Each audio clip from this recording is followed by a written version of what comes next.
CM తనకు అనుకూలంగా మార్చుకున్నాడు. తెలివైనోడు.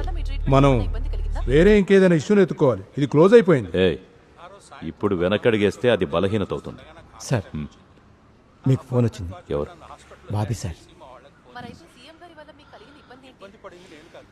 హలో. వచ్చే ఎలక్షన్స్ లో ఎవరు కోటేస్తారు?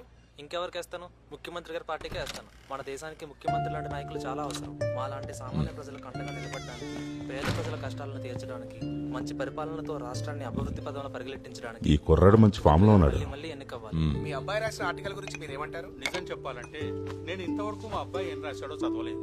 ఒకవేళ నువ్వు బ్రేక్ఫాస్ట్ చేయలేదా? ఇప్పుడు ముఖ్యమంత్రి గారి మీద మాకు ఏర్పడిన సౌజన్య వాళ్ళ ఫ్రెండ్స్ ఎదురొచ్చారు ఇంటికి. ఇలాంటి నిజాయితీ సాయంత్రం వరకు వాళ్ళు ఇంట్లోనే ఉంటారంట. మనకు ముఖ్యమంత్రి అయినందుకు నేను చాలా గర్వపడుతున్నాను. ఇన్ని నీళ్లు తాగుతున్నావేంటి? 2 రోజుల నుంచి యూరినరీ ఇన్ఫెక్షన్. డాక్టర్ దగ్గరికి వెళ్ళలేదా? కొంచెం వాటర్ ఎక్కువ తాగితే అదే సెట్ అయిపోతుంది. నువ్వు క్షమాపణ చెప్పాక ప్రతిపక్షానికి ఏం చేయాలో అర్థమై ఉండదు. ఆ ప్రాబ్లం సాల్వ్ అయినట్టే. కానీ వేరే ఇంకో విషయం ఉంది. దానికి నువ్వు జోక్యం చేసుకోవాల్సిన అవసరం ఉంది. ఏంటా విషయం? ప్రతిపక్షం సమ్మె చేయాలనుకుంటుంది. అది కూడా చాలా స్ట్రాంగ్గా. నేను వాళ్ళతో నీకు మీటింగ్ అరేంజ్ చేశాను. ఆ స్ట్రైక్ జరగకుండా నువ్వే ఏదో ఒకటి చేయాలి. ఒకవేళ జరిగితే మంచిది కాదు. జయానంద్ ఖచ్చితంగా ఏదో ఒక స్కీమ్ వేసి ఉంటాడు. దాన్ని సక్సెస్ చేయడానికి ట్రై చేస్తాడు. సక్సెస్ అవ్వకుండా నువ్వే ఏదో ఒకటి చేయాలి.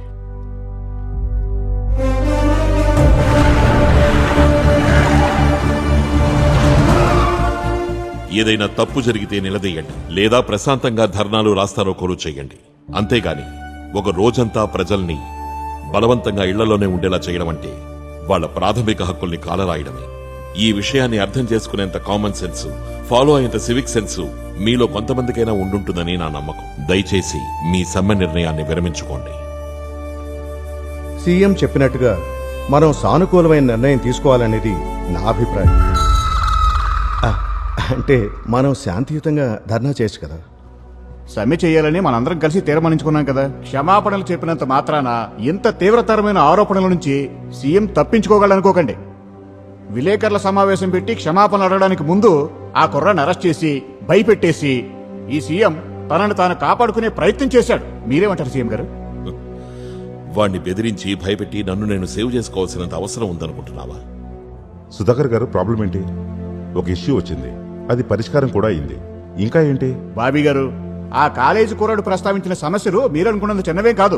సీఎం ఈ రోజు అతి తీవ్రమైన ఆరోపణలు ఎదుర్కొంటున్నారండి. ప్రస్తుతానికి ఆ విషయాన్ని అలా ఉంచండి. ఈ ఇష్యూ గురించి స్టేట్ వైడ్ స్ట్రైక్ చేయాలని ఎందుకు మీరందరూ అంత మొండిగా ఉన్నారు? మొండిగా కాదు సార్. ఈ ఇష్యూని ఇంతటితో వదిలేసే ఉద్దేశం మాకు లేదు.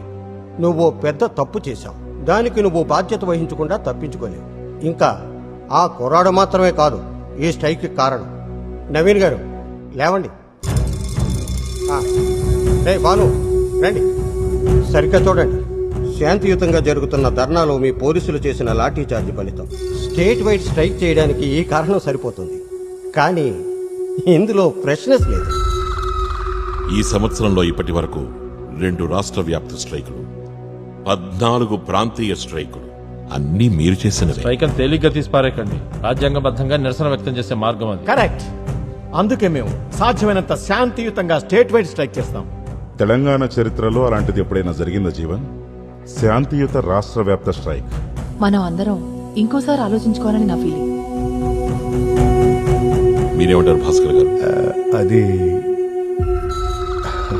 మా వాళ్ళందరితోటే నేను.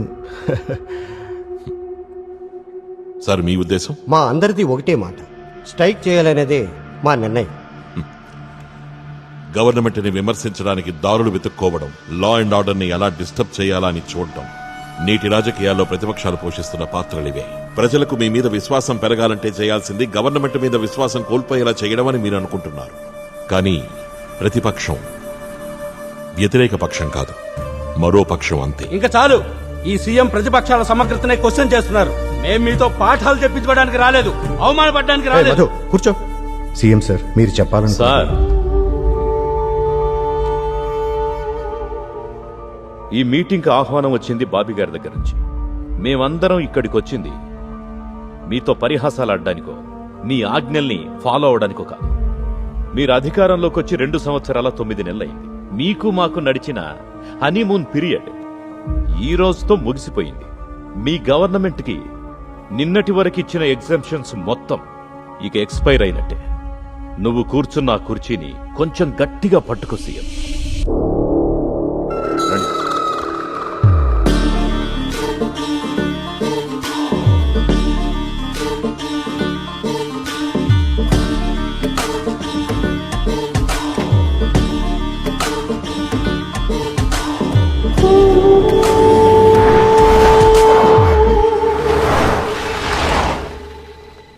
ఎవరిని కలవాలి?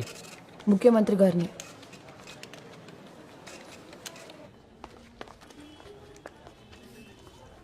బ్యాగ్స్ స్కానర్లో పెట్టండి.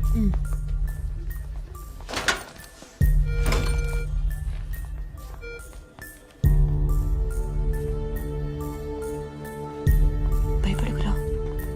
ఒక బాధ్యతాయుతమైన మంత్రి పదవిలో ఉండి ఇలా చేశారు. ముఖ్యమంత్రి గారిని కలవాలి. నా గవర్నమెంట్ లో ఇలాంటి బంధు ప్రీతి ఆశ్రిత పక్షపాతానికి తావులేదు.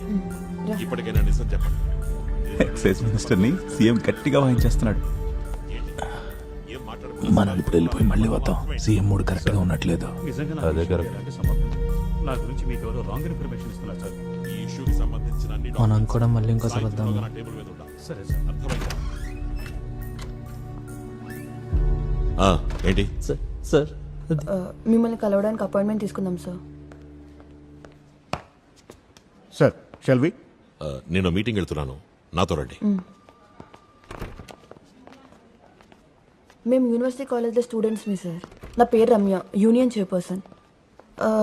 మా college 153rd anniversary sir. Last week మా ప్రిన్సిపల్ సార్ వచ్చి మిమ్మల్ని కలిశారు.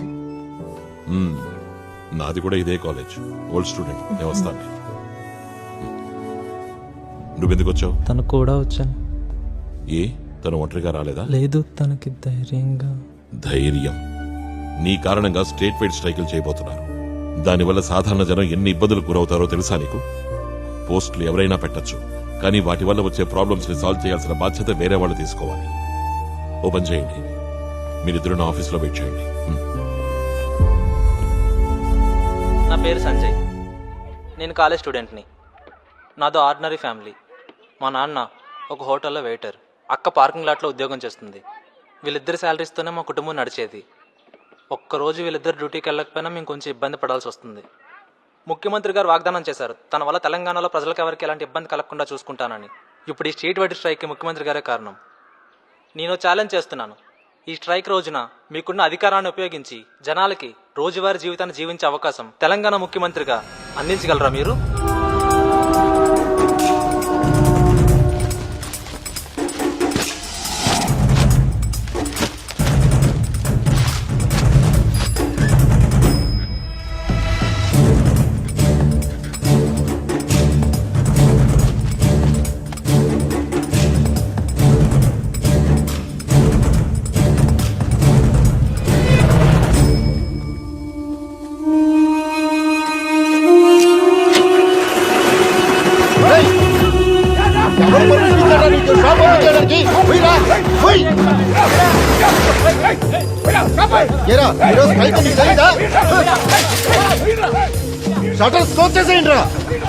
నేను ముందే చెప్పాను కదా స్ట్రైక్ రోజున అమ్మాయిని స్కూల్కి తీసుకెళ్ళొద్దని. ఇప్పుడు చూడండి మేడం.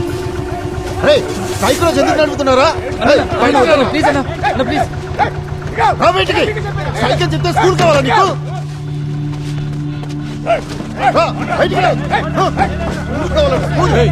ఆడవాళ్ళ మీద ఏంటండి దౌర్జన్యం? నీకు దమ్ముంటే వేరే ఎక్కడ చూపించుకో. రేయ్, ఆడమోనిరా. పోనీ, వెళ్ళండమ్మా.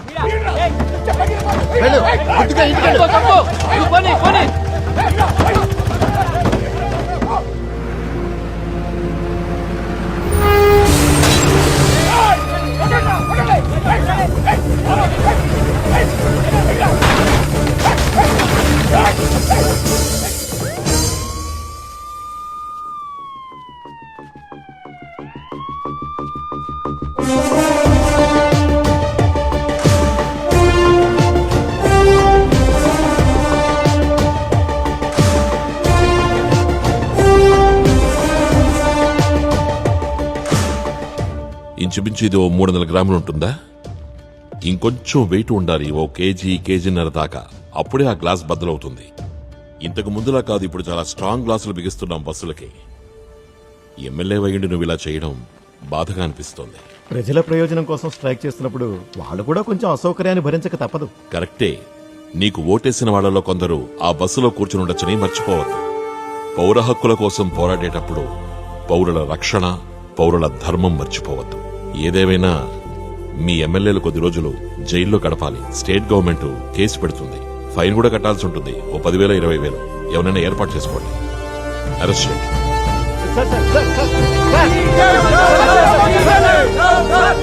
స్టేట్ వైడ్ స్ట్రైక్ ని అడ్డుకోవడానికి మీరు ఎన్నుకున్న ఈ మార్గం చీప్ హీరోయిజం అనిపించట్లేదా సార్? సామాన్య ప్రజానికం కోసం నేను ఈ పని చేశాను. ఇందులో చీప్ గా ఫీల్ అవ్వడానికి ఏమీ లేదు. మీరు కూడా దాన్ని ఆ యాంగిల్లో చూడండి. సార్ మీరు ఇలా రోడ్డు మీదకి వచ్చి స్ట్రైక్ ఆపడానికి మోటివేషన్ ఏంటి? నా జాబ్ నేను చేయడానికి మోటివేషన్ ఎందుకు?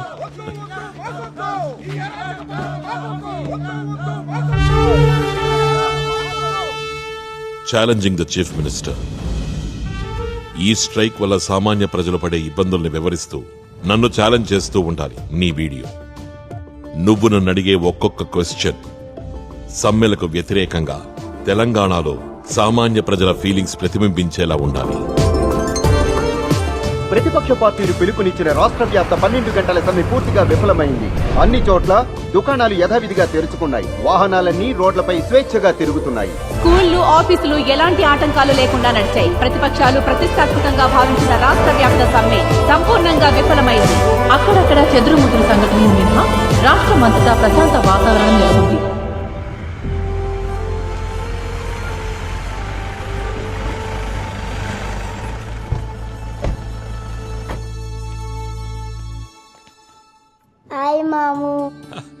ఎలా ఉన్నావు? ఎవరి బంగారు కొండ?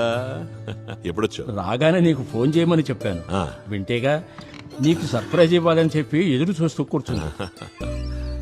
ఏది మామయ్య బుద్ధిపురా? అప్పటికప్పుడు అనుకున్నా నీ దగ్గరికి రావాలని. సతీష్ ఎక్కడా? సతీష్ మిమ్మల్ని డ్రాప్ చేసి వెళ్ళాడు. రేపొస్తాడు. ఫోన్ చేశారా? ఇంకా లేదు, నీతో కలిసి చేద్దామని వెయిట్ చేస్తున్నా. నీకు ఇష్టమైన కూరలుండాను. సతీష్కి కెనడాలో జాబ్ వచ్చింది. వచ్చే నెల వెళ్లాలని ప్లాన్. నాకు కూడా ఒక చిన్న ప్లేస్మెంట్ వచ్చింది. ఈ విషయం నాకెందుకు చెప్పలేదు? నేను చెప్పాను, నువ్వే మర్చిపోయావు. 28న నాన్న సంవత్సరికం కదా, అదే రోజున మేము బయలుదేరుతున్నాం.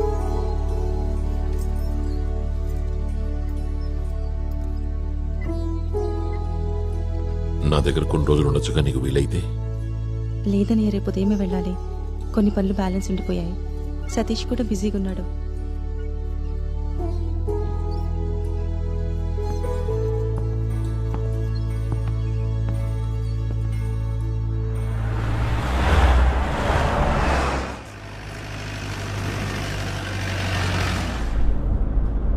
ఏ ఆపు.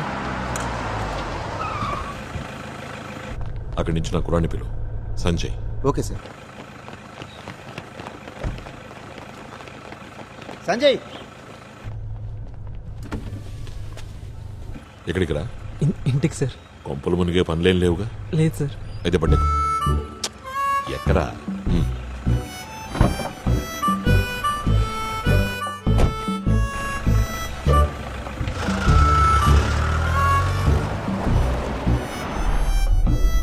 ఏంటా పొట్లో? పల్లీలు సార్. ఇవ్వు.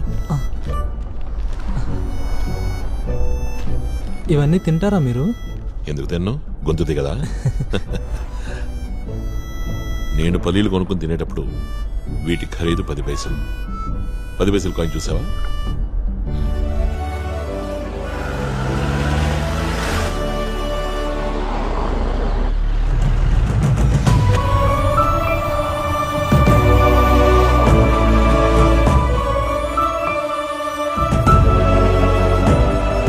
నీకేమీ అర్థం కావట్లేదు కదా? ఇవన్నీ నువ్వు పెట్టిన పోస్ట్కి రిలేటెడే. నేను రాసిన పోస్టా? ఇప్పుడు నన్ను ముఖ్యమంత్రిగా తిరస్కరించడానికి లేదా ఎమ్మెల్యే ఎంపీల్ని తిరస్కరించడానికి ఇన్ కేసు నీకు నచ్చకపోతే కుదురుతుందా? లేదు. కానీ ప్రజలకు ఆ అవకాశం హక్కుగా ఉండాలి అన్నదే నీ పోస్ట్ సారాంశం. నువ్వు నాకు పని చేసి పెట్టాలి. ఏం చేయాలి నేను? చేయవా? చేస్తాను సార్. నా కోసం నువ్వు సర్వే చేయాలి సంజయ్. తెలంగాణ రాష్ట్రంలోని ఎమ్మెల్యేలు, ఎంపీల పనితీరు గురించి, ఆయా నియోజకవర్గాల్లో ఓటర్లు సంతృప్తిగా ఉన్నారో లేదో నాకు తెలియాలి. ఈ రాష్ట్రంలో ఉన్న అన్ని జిల్లాల్లోని విద్యార్థుల సహకారంతో నువ్వు ఈ పని చేయాలి. నీ ఫ్రెండ్ రమ్య హెల్ప్ తీసుకో. కాకపోతే నువ్విది నా కోసమే చేస్తున్నావన్న విషయం మీ ఇద్దరి మధ్యనే ఉండాలి. సరే సార్. ఓకే? చాలాసార్లు చాలామంది ఈ ఐడియాని పార్లమెంట్లో బిల్లుగా ప్రవేశపెట్టారు, కానీ పాస్ అవ్వలేదు. పాస్ అయ్యేది కనుక ఇంప్లిమెంట్ అయితే వాళ్ళకే డేంజర్. అది అసలు కారణం. You write this. These are some of the very good writings on the subject. ఇది సంజయ్కి కొత్తగా వచ్చిన థాట్. ప్రజాప్రతినిధుల్ని వాళ్ళ టర్మ్ కంప్లీట్ అవ్వకముందు తొలగించే అవకాశం ఉండాలని. సడన్ గా ఏంటి నీకు ఈ టాపిక్ మీద ఇంట్రెస్ట్? నాకు రాయడం అంటే ఇష్టం, అందుకే ఈసారి కొంచెం ఇంట్రెస్టింగ్ ఉండే టాపిక్ని చూస్ చేసుకుందాం అనుకున్నాను sir. Correct choice. It's a very live topic, you know. Good selection. Thank you sir. But ఈ ఆలోచన సంజయ్ కంటే ముందే తెలంగాణలో ఇంకో అతనికి వచ్చింది. ఎవరికి వచ్చింది తాతయ్య? ఇది 1987ది మీ కాలేజ్ మ్యాగజైన్. ఆయన ఎవరో తెలుసా?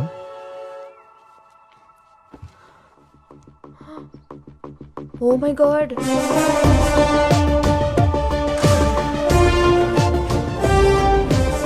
My most famous friends Chandram and Bobby ఇద్దరు కాలేజీలో స్టార్స్. ఆ బాబీయే ఇప్పుడు పార్టీ అధ్యక్షుడు. బట్ వాళ్ళిద్దరినీ రౌడీలని పిలిచేవాళ్ళు కాలేజీలో. But their political views are brilliant, especially Chandram. He was a voracious reader.